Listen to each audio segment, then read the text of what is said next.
அதாவது இப்போ இருக்க கரண்ட் ப்ராஜெக்ட்ல நிறைய தவறான தகவல் கொடுக்கப்பட்டிருக்கு. அதாவது என்விரான்மெண்டல் கிளியரன்ஸ் வாங்கிட்டோம்னு சொல்லியிருக்காங்க. கிடையாது, என்விரான்மெண்டல் கிளியரன்ஸ் வாங்கப்படவில்லை. அதாவது என்விரான்மெண்டல் இம்பாக்ட் அசஸ்மெண்ட் கூட இதுக்கு பண்ணல. இது அதுவே பண்ணாமல் என்விரான்மெண்டல் கிளியரன்ஸ்லாம் வாங்க முடியும். என்விரான்மெண்டல் கிளியரன்ஸ்லாம் இது வரைக்கும் வாங்கப்படவில்லை. மிகவும் அதில் வந்து நிறைய வாட்டர் பாடிஸ் இருக்கு. அதனால தான் வந்து இந்த திட்டம் வந்து 5 ஆண்டுகளாக, அதாவது அதிமுக காலத்தில் ஆரம்பிக்கப்பட்டாலும் 5 ஆண்டுகளாக எந்தவித நகரும் இல்லாமல் இருந்ததுக்கு முக்கிய காரணம் பெரும்பாலும் நீர்நிலைகள், விவசாய நிலங்கள், 3 போகம் விளையக்கூடிய நிலங்கள். இதில் இப்போ அதிகமாக கவலைப்பட்டு இங்கே கதறுபவர்கள் அனைவரும் பார்த்தீங்கன்னா ஒன்று G-Square மாப்பிள்ளைக்காக இருக்கட்டும், இல்லைன்னா அதில் கருப்பு பணத்தை கொண்டு போய் முதலீடு செய்தவர்களாக இருக்கட்டும், வேற யாருக்காகவும் இருக்காது. கண்டிப்பாக விவசாயிகளுக்கு மட்டும்தான், விவசாயிகளை மட்டும்தான் கணக்கில் வைத்துக் கொண்டு இது செய்யப்பட்டிருக்குது, வேற யாருக்காகவும் இல்லை.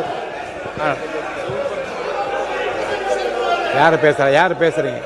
யாரா ஒருத்தர் மாண்பு தங்கம் தென்னரசு அவர்கள், மாண்பு தங்கம் தென்னரசு அவர்கள், மாண்பு தங்கம் தென்னரசு அவர்கள் உட்காருங்க. பேரவைத் தலைவர் அவர்களே, பேரவைத் தலைவர் அவர்களே, விவாதம் பேரவைத் தலைவர் அவர்களே முடிச்சிருங்க, முடிங்க. பேரவைத் தலைவர், சட்டத்துறை அமைச்சர் எல்லாத்திற்கும் இங்க பாருங்க, எல்லாத்திற்கும் எந்திரிக்க வேண்டியது. இது ஒண்ணு பிடி பீரியட் இல்ல, பிடி பீரியட் இல்ல, எல்லாத்துக்கும் எந்திரிச்சு உட்கார அளவுக்கு. G-Square மாப்பிள்ளைன்னு சொன்னா என்ன தவறு இருக்கு? G-Square மாப்பிள்ளைன்னு ஊரே சொல்லுச்சு, என்ன தவறு இருக்கு? இது எல்லாத்துக்கும் எந்திரிச்சு உட்காருக்கு. இது ஒண்ணு பிடி பீரியட் இல்ல. உட்காருங்க, பேசலாம். உட்காருங்க. மாண்புமிகு தங்கம் தென்னரசு அவர்கள். மாண்புமிகு சட்டத்துறை அமைச்சர் இந்த அளவிலே தன்னுடைய பதிலை, விவாதத்தை கொண்டு போக விரும்புவார் என்றால் I can also pay you in the same currency.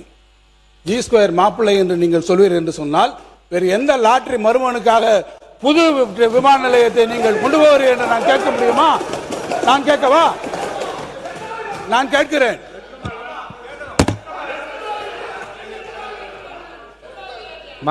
உட்காருங்க. இருங்க. மாண்புமிகு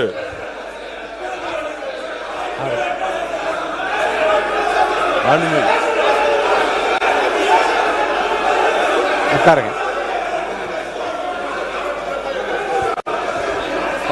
அவரு தான் பேசணும். மாண்புமிகு பேரவைத் தலைவர் அவர்களே, உட்காருங்க.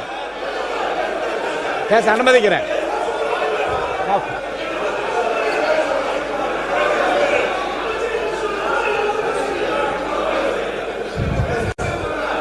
நீங்க சுருக்கமா சொல்லலாம். மாண்புமிகு பொதுப்பணித்துறை அமைச்சர் சுருக்கமா சொல்லி முடிக்கணும். உட்காருங்க. அவர் சொல்லட்டுங்க.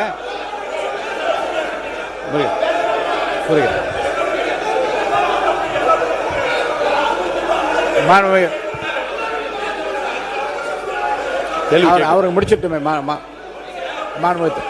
அவர் என்ன கேள்வி வேணா கேட்கட்டும், அதுக்கு நான் ரெடியா இருக்கேன். பதில் அண்ணன் கேட்க சொல்லுங்க. நீங்க உட்கார்ந்துங்க. அவர் பேசிட்டான். மாண்புமிகு தங்கம் தென்னரசு அவர், மாண்புமிகு தங்கம் தென்னரசு இல்ல ஒரு அவரே இல்ல நான் என்ன சொல்றேன், நீங்க ஒரு ஆரோக்கியமா விவாதம் சொல்லுங்க. உட்காருங்க. நீங்க சொல்றேன், நீங்க உட்காருங்க. பரந்தூர் ஏர்போர்ட்டை எதற்காக கொண்டு வந்திருக்கிறோம்? பரந்தூர் அமைக்கக்கூடியதிலே நான் நேற்று செய்தியாளர் சந்திப்பிலே கூட விவரமாக சொல்லி இருக்கிறேன். சென்னையினுடைய புவியியல் அமைப்பிலே வேற எந்த இடத்துக்கும் கொண்டு போக முடியாது. நேரடியாக நாங்கள் ஒன்றும் உடனடியாக போய் பரந்தூரில் உடனடியாக போய் பார்க்கல. உங்களுடைய அதிகாரிகள் இருக்கிறார்கள், அவரிடத்துல கூட கேளுங்க. பரந்தூரை தேர்ந்தெடுப்பதற்கு முன்பு யார் அதுக்கு அப்ரூவல் கொடுக்கணும்? அப்ரூவல் கொடுக்கணும். எத்தனை சைட் நாங்கள் போய் பார்த்துருக்கோம்? சோழிங்கநல்லூரில் பார்த்துருக்கோம், படாலத்தில் பார்த்துருக்குறோம், பன்னூரில் பார்த்துருக்குறோம். ஒவ்வொரு இடங்களிலும் ஏற்கனவே பல இடங்களிலே அதை ஆய்வு செய்து அது ஏற்றுக்கொள்ளவில்லை. ஏர்போர்ட்ஸ் அத்தாரிட்டி ஆஃப் இந்தியா ஏற்றுக்கொள்ளவில்லை. காரணம் நேற்றே நான் விளக்கி இருக்கிறேன். சென்னையினுடைய கிழக்கு பகுதியிலே வங்கக்கடல் இருக்கிறது, அந்த பகுதியில் நீங்கள் போக முடியாது. நார்த்துக்கு போனீங்கன்னா ஒன்று மணலிலிருந்து எண்ணூர்லேருந்து எல்லா இண்டஸ்ட்ரியல் எஸ்டேட்ஸு, அந்த பக்கம் பழவேற்காடு ஏரி, சூழலியல் பிரச்சனைகள், அந்த பக்கத்தை நார்த்தில் போக முடியல. சவுத்துக்கு போறீங்க, சோழிங்கநல்லூர் போய் பார்க்குறீங்க, அது தாம்பரம் ஏர்பேஸோட நேராக வருது. அதோட ஏர் ஸ்பேஸுக்குள்ளே நம்ம வைக்க முடியல. ஏன்னா பிகாஸ் அது டிஃபென்ஸ் இதுக்குள்ளே இருக்குது. அடுத்து தள்ளி போனீங்கன்னா அந்த பக்கம் கல்பாக்கு அனல் மில் நிலையம், இந்த பக்கம் போனீங்கன்னா வேடந்தாங்கல் பறவைகள் சரணாலயம், எந்த பகுதியிலும் அங்கே போக முடியல. அது ஏற்றுக்கொள்ளவில்லை. இந்த இடங்களை எல்லாம் ஏற்றுக்கொள்ளவில்லை, ரிஜெக்ட் செய்கிறார்கள். அடுத்து எங்கே வர்றோம்? வெஸ்ட்டுக்கு தான் வர முடியும். வெஸ்ட் சைடில் போகும்போது தான் நம்ம 2 இடங்களை பார்க்குறோம். பன்னூர் ஒன்று பார்க்குறோம், பரந்தூர் ஒன்று பார்க்குறோம். பன்னூருக்கும் பரந்தூருக்கும் நடுவில் 2க்கும் நடுவில் நம்ம கம்பாரிசன் ஸ்டடிஸ் வருது.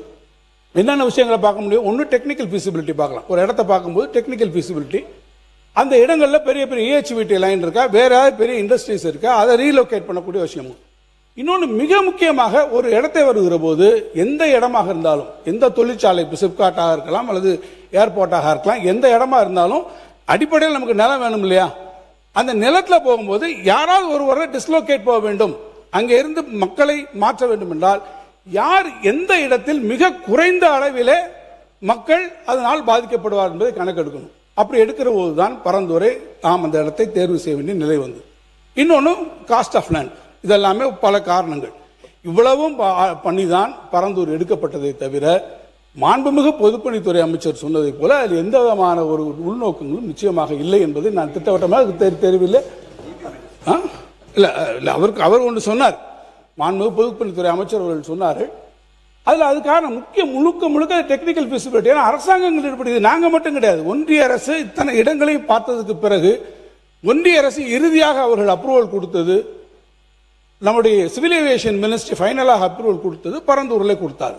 எனவே தான் பரந்தூரை நாம் எடுத்துக்கொண்டிருக்கிறோம். இப்போ நீங்கள் சொல்றீங்க நாங்கள் இன்னொரு இடத்த பார்க்க போறோம். போய் பார்க்க போற இடத்துல இதே சூழ்நிலைகள் வரும், இதே இடத்துல வரும். விவசாய நிலங்கள், இப்போ நீங்க எப்படி இருந்தால் நிலங்களுக்கு போவீங்க, அங்க போகும்போது இதே இவாலுவேஷன் நீங்க பண்ண வேண்டியிருக்கும். நீங்கள் பண்ணுங்க, நாங்க அதை பத்தி பார்க்கல. இந்த ப்ராஜெக்ட் இத்தனை வருஷத்துக்கு அப்புறம் இவ்வளவு நம்ம டிராவல் பண்ணி வந்ததுக்கு அப்புறம் இன்னைக்கு நீங்க விட்டுட்டீங்கன்னா இனி இது எப்ப வரப்போகுது?